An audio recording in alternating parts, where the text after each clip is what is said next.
Hello YouTube Vinyl Community, I'm Jeff Paris and welcome to the Vinyl Record Info channel. And today we're going to go over what happens after you buy a record and you actually have it. So I'm going to go over basically once you get a record, cleaning it, cataloging it, storing it, what you should do once you get a record. So this should be a pretty quick video, but and an example I'm going to use to do that will be this new awesome record I got that I'm very excited to have, and that is Mighty Baby. So this is awesome. I mean, it's incredible, like prog rock, psych, obviously. I mean, it's just like, it's so cool. It's such a great record, and I'm super pumped to have it. There's another record from them, from Mighty Baby, called Jug of Love, which I would love to have, but that thing it's crazy rare. It's crazy rare. I don't think I've seen one for sale, like in real life. Anyway, yeah, I don't think I've ever seen one maybe on eBay even. I don't know. But anyways, Jug of Love, another awesome record.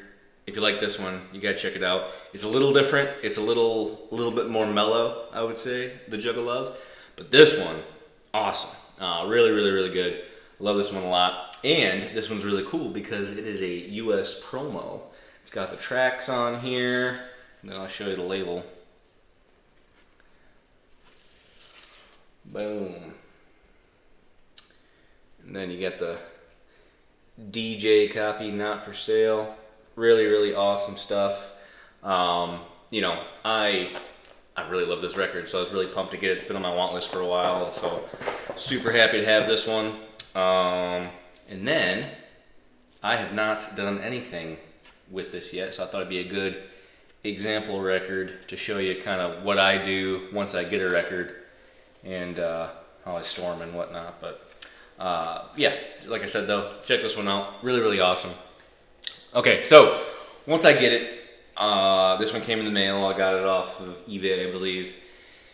Once I get it, if it's a pretty rare record like this one, I mean, if it's like your run-of-the-mill, whatever record, I'm not like crazy worried about it. But if it's a rare record like this one, I always wash my hands first.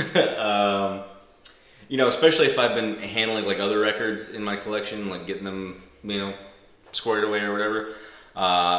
Records are sometimes just very dirty, especially the covers. So I always wash my hands because if I know I'm going to be handling it a lot for a rare record, I want to make sure that I'm not, making it dirtier than how I got it. So, and then if there's any type of like very obvious, easy to remove defects with the cover, I'll remove that with just like a micro cloth, just something that's very, very like light and easy. Does not, I don't use any type of cleaning products really at all on my covers. I just, lightly remove it, whatever it is. A lot of the times you can take like an eraser or like a cloth or something, and if there's like an old residue from a sticker or something like that, that's like the sticker's gone, you don't want it, you can just rub that off basically. And, and with some other covers too, depending on like the texture of the cover, some are easier to clean than others.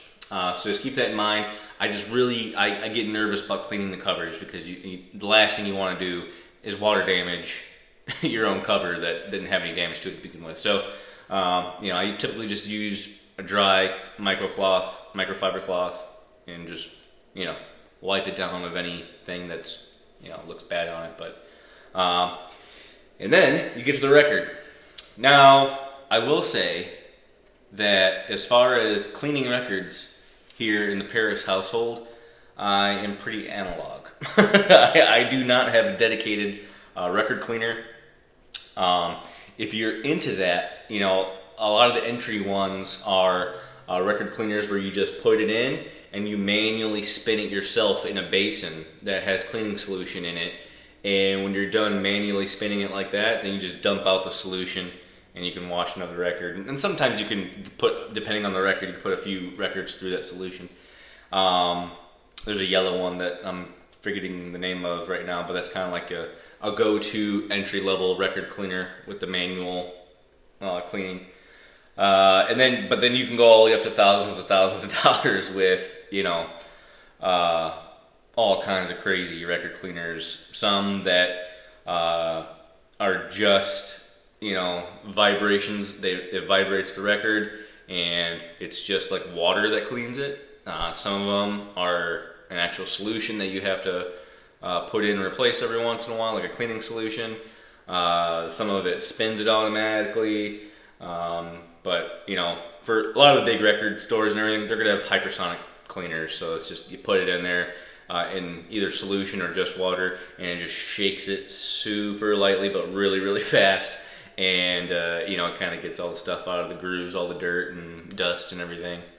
So hypersonic cleaning is kind of what I would consider probably the gold standard for any commercial type machine. But I don't have any of that. So what I do is the old elbow grease method. So I have a little kit here is what I use to clean all my records. I start with this brush. It's the micro brush here, very, very soft bristles. And I just take my record, and any of the obvious big pieces of dust I will clean off just by hand, right? And what I do is I kind of start towards the dead wax, and I work my way out. And as I work my way out, I'm bringing all that dust, dirt, and debris to the out part here, where there's no music, and then I can just wipe it off the record, right?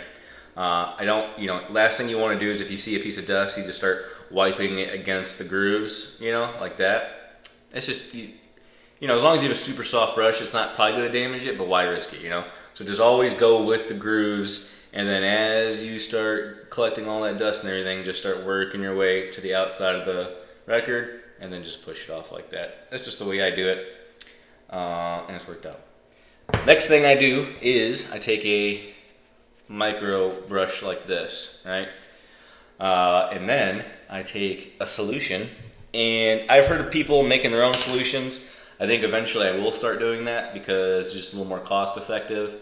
For right now, I just use this Laser Media, pre-made solution, and it's just for convenience. You can easily make your own solution. Nothing is really that crazy in it. You can just take like distilled water, a little bit of soap, that's not corrosive or anything like that, like a mild soap, a couple drops in it, nothing crazy, and then you can clean your records that way. But I just use this kind. It's pretty, I can get it off Amazon, it's pretty cheap. But what I will do is 3 sprays around the outside on the vinyl, being extra careful that I don't get it anywhere near the label, right? And then once I do this 3 sprays around the edge, I just take it and I do the same exact type of thing as I do with the brush, is just rotate it, and as I'm working around the grooves, I start going to the outside. And then this brush really gets like the stuff inside the grooves, right? It's very soft, very plushy, right? You can get into the grooves. The brush is to get the big stuff off, like the visible, hair, big particles of dust. But this one gets into the grooves, using the solution, kind of gets in the grooves and pulls up all that stuff, right? And that's just how I clean it, like that. Works out pretty well. I know some people will put it on their turntable, and then as the record spins, they just hold the brush on there while it spins. That'll work for like direct drive turntables, but the belt ones, I wouldn't do it just because it's a belt and you don't want to mess with that. I mean, belts are, if you broke a belt, it's not the end of the world, but why would you if you can just do it by hand? Okay, and then after that, I take my cover. And I always put it in an outer sleeve. Always. So important that you keep your records in outer sleeve. You don't want to rely on just the original cover itself to protect your record. No bueno, right? One, if you have a rare record like this, you don't want to mess up the cover. I want to keep this cover as pristine as possible, right? This record's from the late 60s. It's very old. I don't want to mess it up anymore. So I always use a cover with it. Number 2 is that you should never store your records inside of the original sleeve. Always use an outer sleeve. Always, always, always. So what I like to use is a 3 or 4 mil polyurethane sleeve, and that's just the thickness of the sleeve, 3 or 4 mil. I don't think you can go wrong with 3 or 4s. Anything more than that, kind of overkill. Anything less than that, you're giving up some protection. So 3 or 4 mils for the money is the way I go. Put it in the outer sleeve, boom, you're done. And so for all the internal stuff too, like, you know, posters, lyric sheets, the inner sleeve itself, things like that. So a lot of people will keep it in the back here. They'll take it all out and keep it in the back. That's the play. I think it makes sense too, because a lot of the stuff that, if you want to pull it out and look at it, you know, like there's a cool poster or a cool, you know, insert that you want to look at, you don't want to keep pulling out the sleeve over and over again and then going into it and pulling that out, you know. That kind of defeats the purpose of keeping your record in the sleeve itself and keeping the record in the back here. The whole purpose of that is, one, you don't get ring wear from the record being inside, but two, you don't have to keep pulling out the cover over and over again, right? So, you know, that's a play, keeping the inside, or the all the inner stuff in the back here. But to be honest with you, I keep it in the record. Is what it is. Okay, then what I do is I take my record that I just freshly cleaned and I make sure that it's completely dry. Okay, that is key. All right, this solution stuff, it dries really quick, especially if you don't use too much. But it'll all dry really fast. Wait for it to dry. Okay, I've done that before. I've gotten a little hasty and I put it in my inner sleeve, and then you know, you can see the inner sleeve stuck to it because the record's still wet. So wait for this to fully dry. Then you use an inner sleeve for your record. Boom. Okay. I use MoFi sleeves. Those are just the ones that I started using when I first, you know, starting storing my collection the appropriate way. So I've just stuck with it. There's cheaper options. There's you know, a ton of different companies out there who do inner sleeve like this. I just use MoFi because I'm just the way I do it. There's absolutely no reason why. They're just high quality inner sleeves. But so any type of you know, like rice paper or poly paper like this is the ones you want. Do not store your records in a paper sleeve. Okay, it's crazy. I wish American Records didn't do it. Like, if you go out and buy a Japanese press right now of something, 99% of the time that record's going to be in a rice sleeve, rice inner sleeve that's like cut out to the shape of the bottom of a record, so it sits in there all nice and perfect. Sits in there well, very well protected in that rice paper. That's the way to do it. For some reason in America and a lot of times in the UK, you know, everybody just did paper inner sleeves. It's obviously cheaper. I get why they did it, but I just wish that they, you know, had the foresight to protect the record a little bit more, because those paper sleeves just really put a hurting on that record. I mean, the paper scuffs after a while, especially if it was played a lot. Even if you took care of it, right? But you just took it in and out of that paper sleeve a bunch, you're going to get a ton of scuffs just by doing that. So just by the vinyl rubbing against the paper. So always use poly or rice paper sleeve like this. So after you clean it, it's completely dry. Slip that sucker right in.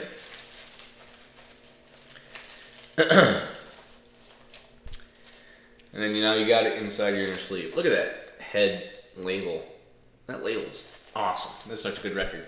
Okay, and then once you have the record in the sleeve, you just flip it around and you put it facing backwards from, so here's the front of the cover, push it in facing backwards the cover. Boom. That way, you got a record where you can see the cover, boom, you just flip it over and you get to see the record itself. Now, with a setup like this, again, you protect your cover because you don't have to take it in and out to get the record out. Your record is protected because it's not in a paper sleeve, it's in a nice MoFi sleeve like this. And then when you want to take it out, what I do is I just grab the corner right here like that. And instead of like reaching my hand in and pinching the vinyl, which is never a great thing to do, I just pinch right here, right? And then just slide it out. right? And then boom, I'm in right on the record table, ready to go. When I want to put it back in, take it off, and all I have to do is grab the outer sleeve and the first part of the inner sleeve and slide it right back in, and I'm good to go. And that's how I play my records, and it keeps them as pristine as possible. Now, I have seen the type of outer sleeve that is pretty cool, where it's basically like a double pocket. So you have one sleeve completely dedicated to your album cover, right? And it's like the first part of the sleeve. The whole entire sleeve is segmented into two pockets. Put it in there. That way, nothing ever touches the sleeve again, basically, right? It's in that pocket. You're good to go. And then you place your record that's in the inner sleeve in a separate pocket within the same outer sleeve. Those are pretty cool, and I'm very interested in those. And it's a pain because I didn't really know about them until my collection got large enough to where it's like, geez, do I switch now? Do I switch up the way that I'm doing it? I don't know, but man, those things are cool and they are interesting to me. So we'll see what I do. Maybe for like some of my like really rare stuff, I'll switch it to the double sleeves like that, but double compartment sleeves. But okay, so that is how I do that. And then once I have my record all good to go, I will catalog it in Discogs. Okay, now every record collector should be using Discogs to catalog their collection. I think it's important. I think it's cool to flip through sometimes. I make little notes in my Discogs about, I like to put like where I got it. That way, I can just look back at my Discogs catalog and be like, oh, that's where I got that record. That's pretty cool.